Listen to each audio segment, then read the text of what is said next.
cowshed story began really when he was born. He was 23 in September the 3rd. Okay, he was born with a rare syndrome, and they said, he possibly won't survive his early childhood years. He'll just slip. They said he could just slip by. Okay, he has a syndrome, a severe intellectual and life-limiting disability. He survived those years, and now he's quite delightful and rather high maintenance, okay? But he's very much loved. Jack's needs are termed high and complex. He's non-verbal. He has Addison's disease complications, and he can't self-regulate his emotions or physical stresses. He has behavioural challenges.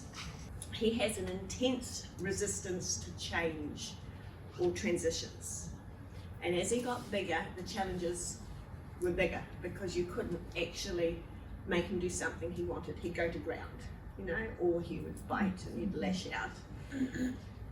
Family life and all activity orbited around our son Jack.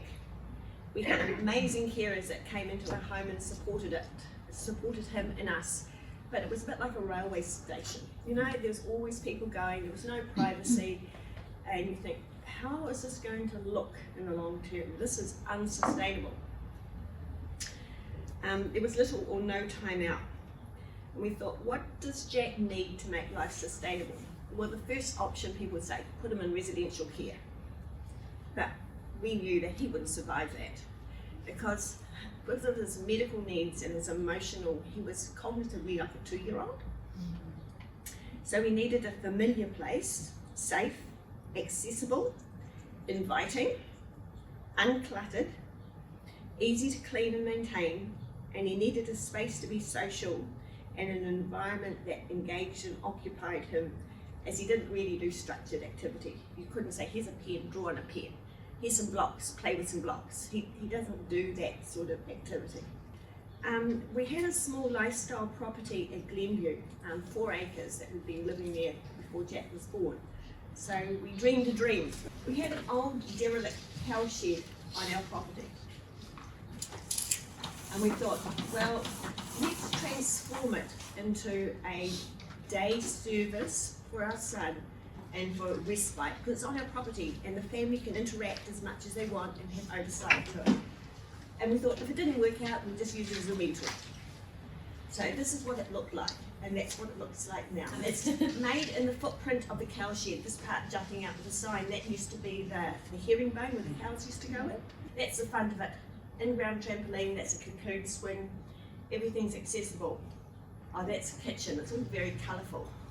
And it's all about animals and the sensory environment and functional activities. So we feed the chooks, we collect the eggs, we feed the sheep, we feed the alpacas, we feed the pigs, we rub their backs. Okay, so the girl who does this has themed the entire year in an immersive theming. So every week or 3 weeks, maybe 4, the whole cow shed changes. You know how Christmas has that feeling? Each one of those has a feeling, an immersive feeling. So I've got here, it's a sensory environment reflecting the values and culture of our family. And this includes lots of nurturing relationships, connections with nature, environmental integrity, minimal waste, recycling, reusing, and engaging the local community. The cow shed operates a functional home structure where Jack has opportunities to develop future roles of helper and friend and maintains connections with family, neighbours and community. The job description of the main carer is a cow shed mother. His first priority is emotional and physical nurturing that requires establishing and maintaining an affectionate relationship appropriate to Jack's cognitive age and emotional needs. So even if he's 23 and he comes for a hug and a dribble, he gets a hug and a dribble. It's just that connection. And what was the purpose of it all? To give Jack a place to live and sustain the family. At the beginning of the year, in between COVID and lockdown, we added another 3 bedrooms on. So now we're able to offer overnight care. So it's sort of grown past our son. He's benefiting from it all, but it's now able to actually serves his social purpose, because he has difficulty sort of going out in the community. So you brought the community to have Yeah. Okay, so that's our story.